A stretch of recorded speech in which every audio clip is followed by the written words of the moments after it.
Private investigator Lew Harper is retained to search for multimillionaire Ralph Sampson, who has disappeared after flying into Los Angeles.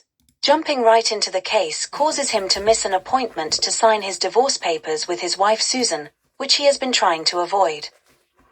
Elaine Sampson is physically disabled and wants to ensure her husband is not squandering the fortune she hopes to inherit. Harper interviews Alan Taggart, Sampson's private pilot, and his flirtatious daughter Miranda. An old photo of a glamorous starlet in Sampson's bungalow leads Harper to Faye Estabrook, now an aging alcoholic. Harper gets her drunk to see if she is connected to Sampson's disappearance. When she passes out, he encounters the armed Dwight Troy, Faye's husband, who falls for Harper's cover story that he is merely a lovesick fan of the former star. Having intercepted a call at Faye's, Harper tracks down Betty Fraley, a lounge singer.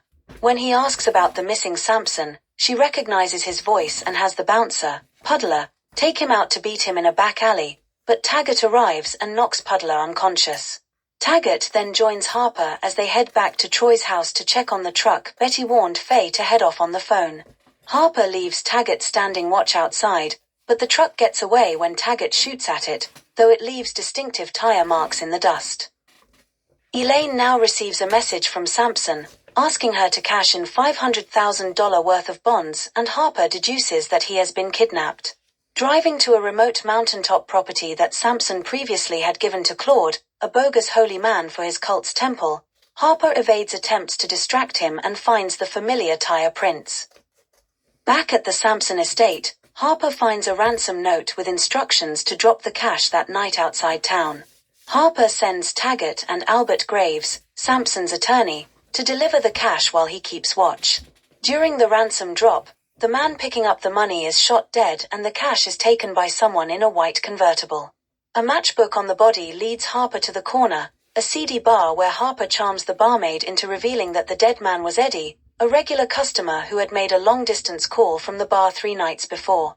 Outside, Harper spots Puddler driving the truck that earlier escaped him, which he follows back to Claude's temple.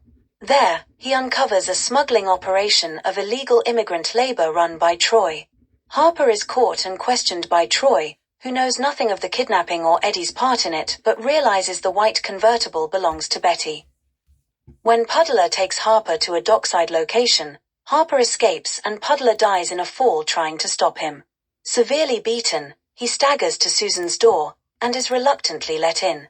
He persuades her to be intimate, then leaves her cold to return to the case in the morning. Harper suspects that it was Taggart, Betty, and her brother Eddie who kidnapped Sampson. When questioned, Taggart pulls a gun on Harper but is shot by Graves, who arrives just in time. Harper then looks for Betty at her cottage and hears her being tortured by Troy, Claude, and Faye. As Betty reveals where the money is hidden, Harper bursts in, shoots Troy and slugs Claude unconscious. Locking Faye in a closet, he helps Betty to escape. When Harper informs Betty that Taggart, her secret lover, is dead, she reveals that Sampson is being held in an abandoned oil tanker. Harper calls Graves to meet them there, but as Harper searches the ship, he is knocked unconscious from behind. Some time later Harper comes to, and the pair discover that Sampson has been murdered. Meanwhile, Betty drives off in Harper's car, is pursued by the 2 men, and dies when she loses control on a winding road. Harper and Graves retrieve the money and Graves drives Harper to the Sampson home. On the way, Harper tells Graves he knows that he killed Sampson. Graves admits he did because of his hatred for him and knowing that Sampson would oppose any relationship with Miranda. Harper tells Graves that he has no choice but to turn him into the police and that Graves will have to shoot him to stop him. However, when Harper gets out and walks toward the door, he drops the bundle containing the $500,000 in cash to the ground. Graves cannot bring himself to shoot him, and Harper raises his arms in resignation.